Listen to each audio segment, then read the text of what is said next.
Baka ikaw yun. Ano?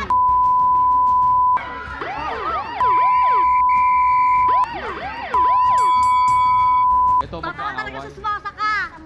Oo. Siyempre, kamag-anak ko din, ikaw din sismosa. Totoo, daday. Kamag-anak ko po to, sinichismis mo. Hindi, minsan ka po nag-aalaga ng bata.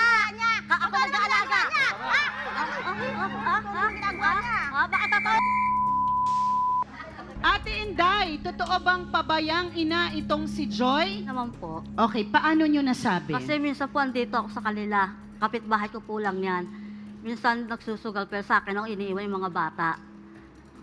Okay, pero hindi nyo ba siya nasasabihan sa pagsusugal? Sinasabihan ko po siya na Okay. tumigil ang sugal kasi ano nga yan, baon siya sa utos sa pagsusugal. Oo. Yung anak niya, may sakit po ng lupus. Sino ang mga kalaban niya sa pagsusugal? Sila rin.